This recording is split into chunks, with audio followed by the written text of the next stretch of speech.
വണ്ടി ഓടിക്കുമ്പോൾ, അതായത് വണ്ടി റോഡിലെത്തിക്കഴിയുമ്പോൾ വണ്ടിയുടെ പൊസിഷൻ എന്തായിരിക്കണം, അല്ലെങ്കിൽ പൊസിഷനുകൾ എങ്ങനെ വ്യത്യാസപ്പെടാം, അല്ലെങ്കിൽ വണ്ടിയുടെ സ്ഥാനങ്ങൾ എങ്ങോട്ടൊക്കെ മാറാം, അതിനുള്ള അപകട സാധ്യതകളെക്കുറിച്ചാണ് നമ്മളിന്ന് പ്രതിപാദിക്കുക. അതായത് പൊസിഷൻ ഓഫ് ദി വെഹിക്കിൾ. നമ്മൾ വണ്ടി മൂവ് ചെയ്യുന്ന കാര്യം പറഞ്ഞു. മൂവ് ചെയ്ത് കഴിഞ്ഞാൽ നമ്മൾ റോഡിലേക്ക് എത്തണം, മെയിൻ റോഡാണെങ്കിലും അല്ലെങ്കിലും. അതിനെന്ത് പറയും? മെർജിങ് ആൻഡ് ഡീമെർജിങ് എന്ന് പറയും. എന്താണ് മെർജിങ് എന്ന് പറഞ്ഞു കഴിഞ്ഞാൽ, നമ്മൾ നിർത്തിയിട്ടിരിക്കുന്ന വാഹനം ഒരു ബസ് സ്റ്റോപ്പിൽ നിന്ന് അല്ലെങ്കിൽ പാർക്ക് ചെയ്യുന്ന സ്ഥലത്ത് നിന്ന് നമ്മൾ മെയിൻ റോഡിലേക്ക് കയറുന്ന അവസ്ഥയാണ് നമ്മൾ മെർജ് ചെയ്യുക എന്ന് പറഞ്ഞത്. അതായത് മെയിൻ റോഡിലേക്ക് മറ്റവരുടെ ഒപ്പം കൂടെയാകുക അല്ലെങ്കിൽ കൂടെയായിരിക്കുക എന്നുള്ളതാണ് മെർജിനെ കൊണ്ട് ഉദ്ദേശിക്കുക. നമ്മുടെ വാഹനം മൂവ് ചെയ്യുമ്പോൾ ആദ്യം നമ്മൾ വലത്തോട്ട് പോകുന്നു. ബാക്കിൽ നിന്നുള്ള വാഹനങ്ങൾക്കാണ് എപ്പോഴും നമുക്ക് പ്രിഫറൻസ് കൊടുക്കേണ്ടത്. ബാക്കിൽ നിന്നുള്ള വാഹനങ്ങൾ കടന്നു പോയതിന് ശേഷം നമുക്ക് സേഫായിട്ട് പോകാൻ പറ്റുമെന്നുണ്ടെങ്കിൽ നമ്മൾ ഈ പറഞ്ഞ കണക്ക് റോഡിൻ്റെ അവസ്ഥ ഏതായാലും അതിനനുസരിച്ച് വണ്ടി മൂവ് ചെയ്യുക, മുമ്പോട്ട് പോവുക. അങ്ങനെ പോയി കഴിഞ്ഞാൽ നമ്മുടെ റോഡിൽ നമ്മൾ വാഹനം എങ്ങനെ ഓടിക്കണമെന്ന് കൃത്യമായിട്ടുള്ള അടയാളങ്ങൾ റോഡിലുണ്ട്. അതിനെയാണ് നമ്മുടെ റോഡ് മാർക്കിങ്സ് എന്ന് പറയുക. എന്താണ് റോഡ് മാർക്കിങ്സ് എന്ന് പറഞ്ഞാൽ? Road markings are the guide lines to the drivers എന്ന് പറഞ്ഞത്. അതായത് ഡ്രൈവർമാർക്കുള്ള ഗൈഡ് ലൈനുകളാണ്. അതായത് ഈ റോഡിൽ ഈ വണ്ടിയുടെ അവസ്ഥ എന്താണ്, ഇതിലേക്കൂടെ നമുക്ക് ഓടിക്കാൻ പറ്റും, ഇതിലേ ഓടിക്കാൻ പാടില്ല, എവിടെ പാർക്ക് ചെയ്യാൻ പറ്റും, പാർക്ക് ചെയ്യാൻ പറ്റില്ല, അതിൻ്റെ സ്പീഡ് എന്താണ്, വളവാണോ, അതുപോലത്തെ കാര്യങ്ങളെക്കുറിച്ച് റോഡിലെ ഡ്രൈവർമാർക്കുള്ള അവയർനെസ് കൊടുക്കുന്ന, അതായത് ഗൈഡ് ലൈൻ കൊടുക്കുന്ന ഒരു കാര്യങ്ങളാണ് റോഡ് മാർക്കിംഗ് എന്ന് പറയുന്നത്. ഈ റോഡ് മാർക്കിംഗ് ആണ് അനുസരിച്ചാണ് നമ്മൾ വാഹനത്തെ ഓടിക്കുക. എന്ന് പറഞ്ഞാൽ റോഡ് മാർക്കിങ്ങിൽ എന്തൊക്കെ വരും? കണ്ടിന്യൂസ് ലൈനുകൾ വരും, അതോടൊപ്പം തന്നെ വിട്ടുവിട്ട വരകൾ വരും, അല്ലെങ്കിൽ കൾവെട്ട്, നമ്മൾ കണ്ടിന്യൂസ് ആയിട്ട് റോഡിന് നടുക്കൂടെയുള്ള ലൈനുകൾ വരും. ഇതൊക്കെയുണ്ട്. അപ്പോൾ നമ്മൾ അവിടെ വാഹനത്തെ ഓടിക്കുമ്പോൾ നമ്മൾ ഏറ്റവും പ്രത്യേകം ശ്രദ്ധിക്കേണ്ടത് എന്താണ്? ഇടവിട്ടുള്ള ലൈനുകൾ. ഇപ്പോൾ പലപ്പോഴും ഡ്രൈവർമാരുടെ കൊണ്ടുവന്ന കുഴപ്പങ്ങളാണ് കണ്ടിന്യൂസ് ലൈൻ എന്നുള്ളതാണ്. കണ്ടിന്യൂസ് ലൈനിൻ്റെ അപ്പുറത്ത് നമ്മൾ മറികടക്കാൻ പാടില്ല എന്ന് പറയും, അല്ലേ? അപ്പോൾ ഇടത്ത് വശത്ത് കണ്ടിന്യൂസ് ലൈൻ ഉണ്ടാവും. അതെന്തിനാ ഇട്ടേക്കണേ? അതിൻ്റെ ഉപയോഗിച്ച് ഇതാണ് അവിടെ നോ പാർക്കിംഗ് നോ സ്റ്റോപ്പിംഗ്. അതായത് വാഹനത്തെ അവിടെ നിർത്താൻ പാടില്ല, അവിടെ പാർക്ക് ചെയ്യാൻ പാടില്ല എന്നുള്ളതാണ്. അല്ല അതിൻ്റെ അടുത്തേക്ക് പോകാൻ പാടില്ല എന്നുള്ളതല്ല. അടുത്തേക്ക് പോയി കഴിഞ്ഞാൽ ഒരു പക്ഷേ അപകടം സംഭവിച്ചിരിക്കാം. എന്താ കാര്യം? ചിലപ്പോൾ അവിടെ കുഴിയായിരിക്കാം, അല്ലെങ്കിൽ റോഡിന് ശരിയായിട്ടുള്ള ബലമുള്ള സ്ഥലങ്ങളായിരിക്കില്ല. അവിടെ നമ്മൾ പാർക്ക് ചെയ്ത് കഴിഞ്ഞാൽ നമുക്ക് അപകടങ്ങൾ ഉണ്ടാകാനുള്ള സാധ്യതയുണ്ട്. അപ്പോൾ അതിനെക്കുറിച്ച് പ്രത്യേകം ശ്രദ്ധിക്കുക. പിന്നെ ഉള്ളത് റോഡിൻ്റെ നടുക്ക് കണ്ടിന്യൂസ് ലൈൻ ഉണ്ടാവും. പലരും ചോദിക്കും, കണ്ടിന്യൂസ് ലൈൻ വെള്ള വരെയുണ്ട്, മഞ്ഞ വരെയുണ്ട്, അല്ലേ? വെള്ളയും യെല്ലോയും തമ്മിലുള്ള വ്യത്യാസം എന്താ? അത് വെതർ കണ്ടീഷൻസ് അനുസരിച്ച് വ്യത്യാസപ്പെടും. അതായത് മഞ്ഞ് വരുന്ന അവസ്ഥകളിലുള്ള റോഡുകളിൽ നമുക്ക് വെള്ള ലൈൻ നമുക്ക് അത്രയ്ക്ക് വിസിബിൾ ആകില്ല. അപ്പോൾ അതാണ് പ്രത്യേകം നമ്മൾ ശ്രദ്ധിച്ചിട്ടുണ്ടാകും. ഇപ്പോൾ കുമളി പോകുമ്പോൾ അല്ലെങ്കിൽ കട്ടപ്പനയ്ക്കൊക്കെ പോകുമ്പോഴത്തേക്കും നമുക്ക് മഞ്ഞ് വീഴുന്ന സ്ഥലങ്ങൾ, അതായത് കോട വരുന്ന സ്ഥലങ്ങളിൽ ഡ്രൈവർക്കുള്ള വിസിബിലിറ്റി കുറയും. അതായത് കാഴ്ച കുറഞ്ഞു കഴിഞ്ഞാൽ അവർക്ക് കാണാൻ പറ്റണമെങ്കിൽ എന്ത് വേണം? നമുക്ക് നമ്മുടെ മഞ്ഞ ലൈറ്റ് ഉപയോഗിക്കുന്ന പോലെ തന്നെ റോഡിൽ മഞ്ഞ വരകൾ കണ്ടിന്യൂസ് ലൈനാണെങ്കിൽ അപ്പോഴേ ഓർത്തോണം അവിടെ കോട വരാൻ നമുക്ക് വിസിബിലിറ്റി കുറഞ്ഞ സ്ഥലങ്ങളിലാണ് ഇത് ഉപയോഗിക്കുക. അതുപോലെ തന്നെ അവിടെ മഞ്ഞവരെയും വെള്ളവരെയും സെയിം എഫക്റ്റ് തന്നെ. അല്ലാണ്ട് മഞ്ഞവരയ്ക്ക് ഇച്ചിരി കൂടുതൽ കാഠിന്യം, വെള്ളവരയ്ക്ക് ഇച്ചിരി കൂടെ കുറവ് എന്നുള്ളതല്ല. രണ്ടും ചെയ്യാൻ പാടില്ല, അതിനെ കട്ട് ചെയ്യാൻ പാടില്ല എന്നുള്ളതാണ് ഇതുള്ളത്. അപ്പോൾ ഇനി അടുത്ത് എന്താ സംഭവിക്കുക? പൊസിഷൻ മഴയുള്ള സമയങ്ങളിൽ വണ്ടിക്ക് എന്ത് സംഭവിക്കും? പ്രത്യേകിച്ച് വണ്ടി സ്കിഡാവണമെന്ന് പറയും, അല്ലേ? എപ്പോഴും സ്കിഡാവണേ? സ്കിഡാവുക എന്ന് പറഞ്ഞാൽ എന്താണ്? വണ്ടിയുടെ വീലുകൾക്ക് പല വേഗതകളിൽ ഓടുമ്പോഴാണ് വണ്ടി സ്കിഡ് ചെയ്യുക. പല വേഗത എന്ന് പറഞ്ഞു കഴിഞ്ഞാൽ ഇപ്പോൾ നമുക്കറിയാം, നമ്മൾ ബ്രേക്ക് ചെയ്യുന്നത് ചിലപ്പോൾ 4 വീല് ഒന്നിച്ചായിരിക്കാം. പക്ഷേ റോഡിൽ വീലുകൾ നിൽക്കുന്ന അവസ്ഥ, അതിൻ്റെ റോഡ് വർത്തനസ് പല വിധത്തിലായിരിക്കാം. ഉദാഹരണം പറഞ്ഞു കഴിഞ്ഞാൽ, നമ്മൾ വണ്ടി ഓടിപ്പോകുമ്പോൾ ഒരു സ്ഥലത്തൂടെ ഓയിൽ കിടക്കാം. ഫോർ എക്സാമ്പിൾ, ഓയിലിൻ്റെ പുറത്തൂടെ പോയി ബ്രേക്ക് ചെയ്ത് കഴിഞ്ഞാൽ ലെഫ്റ്റ് സൈഡിൽ 2 വീലുകൾ ഓയിലിൻ്റെ പുറത്തും റൈറ്റ് സൈഡിൽ 2 വീലുകൾ ഗ്രിപ്പുള്ള സ്ഥലത്തുമാണെന്നുണ്ടെങ്കിൽ എന്ത് സംഭവിക്കും? അടുത്തുള്ള വീലിന് ഗ്രിപ്പ് ഉണ്ടാവില്ല, വലത്തുള്ള വീലിന് ഗ്രിപ്പ് കൂടും. അപ്പോൾ എന്ത് സംഭവിക്കും? ഗ്രിപ്പ് കൂടിയ ഭാഗം പെട്ടെന്ന് ബ്രേക്ക് ആവും, അല്ലെങ്കിൽ അതിൻ്റെ പെട്ടെന്ന് സ്പീഡ് കുറയും. മറ്റേ വീലുകൾ സ്പീഡിൽ ഓടിക്കൊണ്ടിരിക്കുന്നു. അപ്പോൾ വലത്തേക്ക് വണ്ടി ട്വിസ്റ്റ് ചെയ്ത് മാറും. ഇതിനെയാണ് നമ്മൾ സ്കിഡിങ് എന്ന് പറയുക. ഇത് പല സമയത്തും പല വിധത്തിലുണ്ടാവാം. ടയറിൻ്റെ അവസ്ഥ കൊണ്ടുണ്ടാവാം, റോഡിൻ്റെ അവസ്ഥ കൊണ്ടുണ്ടാവാം, അല്ലെങ്കിൽ റോഡിൽ വഴുക്കലുള്ള കൊണ്ടുണ്ടാവാം, അല്ലെങ്കിൽ എന്താ പറയുക വാട്ടർ ബെയറിങ്സിനുണ്ടാകാം. എന്താണ് വാട്ടർ ബെയറിങ്സ് എന്ന് പറയണേ? വാട്ടർ ബെയറിങ്സ് എന്ന് പറഞ്ഞാൽ നമുക്ക് മഴയില്ലാത്തൊരവസ്ഥയാണ്. ഈ സമയത്ത് റോഡിൽ പൊടിയും ഓയിലിൻ്റെ അംശങ്ങളും ബാക്കി കാര്യങ്ങളൊക്കെ ഉണ്ടാവും. ഈ സമയത്ത് പെട്ടെന്നൊരു ചാറ്റമഴ പെയ്യുകയാണെങ്കിൽ, ചെറുതായിട്ടുള്ളൊരു മഴ പെയ്യുകയാണെങ്കിൽ എന്തുണ്ടാവും? ഈ പൊടികളെ കൊണ്ട് ഉള്ളിലേക്ക് വെള്ളം വീഴുമ്പോൾ ചെറിയ ബോളുകൾ രൂപാന്തരപ്പെടും. നമ്മുടെ ചേമ്പലയുടെ മുഖത്ത് വെള്ളം വീണ് കഴിഞ്ഞാൽ ബോളാവുന്ന പോലെ തന്നെ സ്മൂത്തായിട്ടുള്ള റോഡിൽ വെള്ളം തളിച്ചു കൊടുത്തു കഴിഞ്ഞിട്ടുണ്ടെങ്കിൽ, അല്ലെങ്കിൽ ചെറിയ മഴ പെയ്യുമ്പോഴത്തേക്കും വാട്ടർ ബെയറിങ്സ് എന്ന് തന്നെ പറയും. ഈ പൊടിയും വെള്ളം കൊണ്ട് വന്നിട്ട് വാട്ടർ ബെയറിങ്സ്, കോടാനുകോടി വാട്ടർ ബെയറിങ്സ് ആയിരിക്കും റോഡിലുണ്ടാവണേ. അപ്പോൾ നമ്മൾ ഉദ്ദേശിക്കുന്നത് നമ്മുടെ വണ്ടിക്ക് 800 കിലോ കനമുണ്ട് അല്ലെങ്കിൽ 500 കിലോ കനമുള്ള വണ്ടിയാണ് എന്നൊക്കെ പറയും. പക്ഷേ നിരവധിയായിട്ടുള്ള ബെയറിങ്ങുകളുടെ പുറത്തുകൂടെ ഈ ഒരു വാഹനത്തിൻ്റെ സ്പീഡ് കൂടുന്തോറും വാഹനത്തിൻ്റെ വെയിറ്റ് കുറഞ്ഞുകൊണ്ടിരിക്കണേ.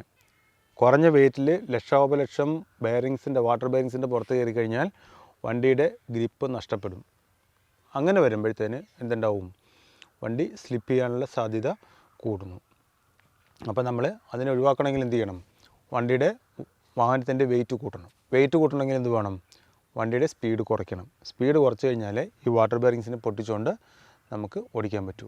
ഇനി രണ്ടാമത് മഴക്കാലത്ത് സംഭവിക്കുന്നതാണ്, മഴയുടെ വെള്ളത്തിൻ്റെ പുറത്തൂടെ വണ്ടി ഓടിപ്പോകും. ഇതിനെ ഒഴിവാക്കാൻ വേണ്ടിയിട്ടാണ് നമുക്ക് റോഡുകളിൽ മഴക്കാലത്ത് നമ്മൾ പറയുന്നത് നല്ല ഗ്രിപ്പുള്ള ടയറുകൾ നമുക്ക് ഉണ്ടാവണം, അല്ലെങ്കിൽ റീസോളിങ് കറക്റ്റ് ആയിരിക്കണം. മഴയത്ത് എന്താ ചെയ്യുക, മഴവെള്ളത്തിൽ കൂടെ വണ്ടി പോകുമ്പോൾ റോഡിലെ വെള്ളത്തിനെ ടയറിൻ്റെ ഗ്രിപ്പുകളിലേക്ക് ആദേശം ചെയ്യപ്പെടുക, അല്ലെങ്കിൽ അതിലേക്ക് വലിച്ചെടുക്കപ്പെടുക ചെയ്യണേ. അതിന് വേണ്ടിയിട്ടാണ് അതിൻ്റെ അകത്ത് ആ റിബുകൾ കൊടുത്തേക്കുന്നത്. ഇനി ഇതിലും കൂടുതൽ വെള്ളത്തിൽ പോകുന്ന വാഹനങ്ങളാണെങ്കിൽ ഇത് ചെയ്യും, നമ്മുടെ ക്രോസ് കട്ടകളുണ്ട് നമുക്കല്ലേ, നമ്മുടെ ഹെവി വാഹനങ്ങളിലൊക്കെ ക്രോസ് ആയിട്ട കട്ടകൾ, അതിലെന്ത് പറ്റും, കിട്ടുന്ന വെള്ളം ആദേശം ചെയ്ത് പുറത്തേക്ക് പോകും. ലൈൻ കട്ടകളിലാണെങ്കിൽ അതിൻ്റെ അകത്ത് തന്നെ ഇത് ഡിപ്പോസിറ്റ് ചെയ്യപ്പെടും. അപ്പോൾ മഴയത്ത് ഇച്ചിരിയും കൂടെ നമുക്ക് എഫക്റ്റീവായിട്ട് വരുന്ന എന്താണ്, നമ്മുടെ ക്രോസ് കട്ടകളാണ്. അപ്പോൾ അതാണ് ബാക്കിലെ ടയറുകൾക്ക് ഹെവി വാഹനങ്ങളിൽ അല്ലെങ്കിൽ സ്പീഡിൽ പോകുന്ന വാഹനങ്ങളിലൊക്കെ നമ്മൾ ക്രോസ് കട്ടുകൾ ഉപയോഗിക്കുക. അതായത് വെള്ളത്തിൻ്റെ ഇതിനെ തള്ളി മാറ്റിക്കൊണ്ട് റോഡിൽ ഗ്രിപ്പ് കിട്ടാൻ വേണ്ടിയിട്ടാണ് ഇതുപോലത്തെ കാര്യങ്ങൾ. അപ്പോൾ നമ്മൾ ശ്രദ്ധിക്കേണ്ടത് എന്താണ്, വാട്ടർ ബെയറിങ്സ് പ്രത്യേകം ശ്രദ്ധിക്കുക. വളവുകളൊക്കെ എങ്ങനെ ഡ്രൈവർമാർക്ക് അറിയാൻ പറ്റും, അതിനാണ് ഞാൻ മുമ്പേ പറഞ്ഞ റോഡ് മാർക്കിങ്ങുകളിൽ നമുക്കറിയാൻ പറ്റും. റോഡ് മാർക്കിംഗ് കണ്ടിന്യൂസ് ലൈൻ വരെയാണെങ്കിൽ നമ്മൾ അടുത്ത വശം ചേർന്ന് പോവുക. അതോടൊപ്പം തന്നെ റോഡിൽ റിപ്പിൾസ് എന്താണ്, ഹൈവേകളിൽ ഇപ്പോൾ പുതിയ നിയമം എന്താണ്, നമുക്ക് സ്പീഡ് ബ്രേക്കുകൾ വെക്കാൻ പാടില്ല.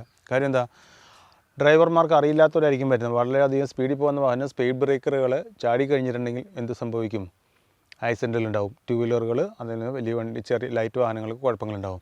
അപ്പോൾ അതുകൊണ്ട് ചെറിയ 1 മില്ലിമീറ്റർ കനത്തിലുള്ള കുറച്ച് റിപ്പിൾസ് ഇങ്ങനെ അടുത്തുണ്ടാവും. അവിടെ വരുമ്പോൾ എന്ത് പറ്റും, ചെറിയൊരു ജെർക്കിങ് ഡ്രൈവർക്ക് അനുഭവപ്പെടുന്ന എന്തിനാണ്, മുമ്പിൽ സൂക്ഷിച്ച് പോവുക എന്നുള്ളതാണ് ഈ സാധനങ്ങൾ വെച്ചുകൊണ്ട് ഉപയോഗിക്കുക. അപ്പോൾ അത് പ്രത്യേകം ശ്രദ്ധിക്കുക. അത് കഴിഞ്ഞിട്ടുണ്ടെങ്കിൽ ചിലപ്പോൾ വളവുകളുണ്ടാവാം, അല്ലെങ്കിൽ തിരക്കേറിയ ജംഗ്ഷൻ ആയിരിക്കും. അവിടെയൊക്കെ പഴയ സ്പീഡ് ബ്രേക്കറിന് പകരമാണ് ഈ റോഡ് റിപ്പിൾസ് നമുക്ക് വെച്ചേക്കുക. അപ്പോൾ നമ്മൾ പ്രത്യേകം ശ്രദ്ധിക്കുക. അപ്പോൾ നമ്മൾ പറഞ്ഞു വന്നത് വളവുകളുണ്ടാവാം. വളവുകളിൽ എന്ത് സംഭവിക്കും, വളവുകൾ നമ്മൾ വന്ന സ്പീഡിൽ അങ്ങോട്ട് പോയി കഴിഞ്ഞാൽ എന്നാ ഉണ്ടാവും, നമുക്ക്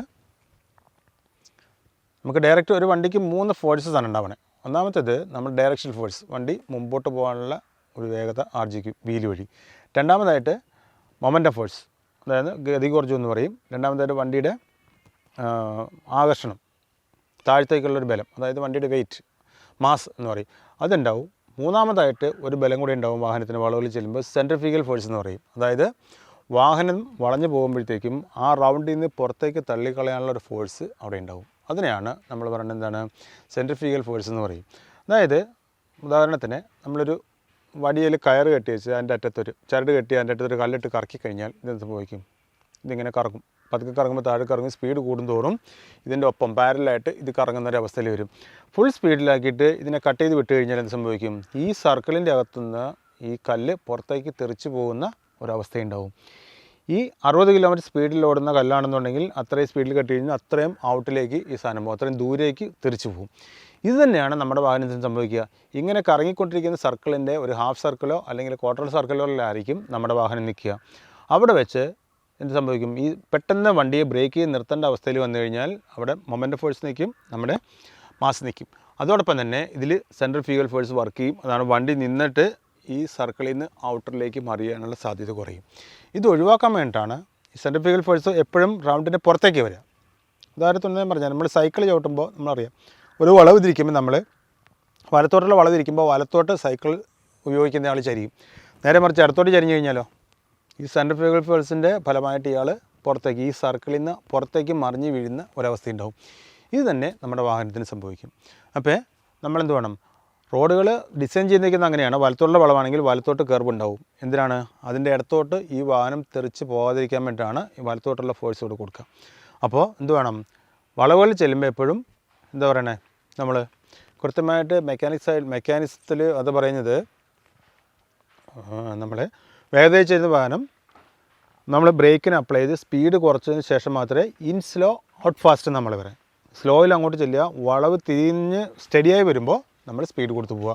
കാര്യം ഈ വളവിന് നമ്മൾ ബ്രേക്ക് ചെയ്ത് നിർത്തിക്കഴിഞ്ഞാൽ അവിടെ അപകടങ്ങൾ ഉണ്ടാകാനുള്ള സാധ്യത കൂടുതലാണ്. അതായത് സെൻട്രിഫ്യൂഗൽ ഫോഴ്സ് കുറച്ച് സമയങ്ങളിൽ വണ്ടിയിൽ ആക്ട് ചെയ്യും, വണ്ടി ഈ സർക്കിളിൽ നിന്ന് പുറത്തേക്ക് മറിയാനുള്ള സാധ്യത കൂടും. അതുകൊണ്ട് പറഞ്ഞത് ഇൻ സ്ലോ ഔട്ട് ഫാസ്റ്റ് എന്ന് പറയും. വളവിലേക്ക് ചെല്ലുമ്പോൾ നമ്മൾ സ്ലോ ചെയ്ത് കയറുക, അതായത് ബ്രേക്കിൽ കാലുണ്ടാവണം, സ്ലോ ആകണം. വളവ് ഹാഫ് തിരിഞ്ഞു കഴിഞ്ഞിട്ടുണ്ടെങ്കിൽ നമ്മൾ പ്രോപ്പർ ഗിയർ കൊടുക്കുക, ഗിയർ കൊടുത്തിട്ട് വേണം വളവിലേക്ക് ചെല്ലാൻ, അതിനുശേഷം ആക്സിലേറ്റർ കൊടുത്ത് പോകാം. അതാണ് ഇൻ സ്ലോ ഔട്ട് ഫാസ്റ്റ് എന്ന് പറയുന്നത്. അപ്പോൾ വളവുള്ള കാര്യങ്ങൾ പറഞ്ഞു. ഇനി നമ്മൾ വാഹനത്തെ സ്പീഡിൽ ഓടിച്ചു പോയി കഴിയുമ്പോഴത്തേക്ക് അടുത്ത പ്രശ്നം ഉണ്ടാവണം എന്താണ്? ബ്രേക്ക് ചെയ്യണം. വണ്ടിയുടെ സ്പീഡ്, അതുപോലെ തന്നെ ഗിയറിൻ്റെ അവസ്ഥയെക്കുറിച്ച് ഞാൻ പറഞ്ഞു. അതായത് വാഹനങ്ങളെക്കുറിച്ച് അത് ഗിയർ ബോക്സിൽ KMBയിലേക്ക് വരുമ്പോഴത്തേക്ക് ഇച്ചിരി വിശദമായിട്ട് പറയാം. അപ്പോൾ ഇതാണ് വണ്ടിയുടെ പൊസിഷൻ നമുക്ക് തീരുമാനിക്കാൻ പറ്റുന്ന കാര്യങ്ങളാണ്. ഏതൊക്കെ? റോഡ് മാർക്കിങ്ങുകൾ, അതുപോലെ തന്നെ റോഡ് സൈൻസ്, അതുപോലെ തന്നെ നമ്മുടെ റോഡിലെ അടയാളങ്ങൾ. ഇതൊക്കെ ഡ്രൈവർക്ക് കൊടുക്കുന്ന ഗൈഡ് ലൈനുകളാണ്. നമുക്ക് അറിയില്ലാത്ത റോഡാണെങ്കിൽ പോലും ഡ്രൈവർ ഈ കാര്യങ്ങൾ നമുക്ക് കൃത്യമായിട്ട് അറിയണം. ഇത് കാണണമെന്നുണ്ടെങ്കിൽ എന്ത് വേണം? നമ്മുടെ വിഷൻ ശരിയായിരിക്കണം, വിസിബിലിറ്റി നമുക്ക് നല്ലതായിട്ട് ഉണ്ടാവണം. അപ്പോൾ അതാണ് പൊസിഷനെ കുറിച്ച് പറയാനുള്ളത്.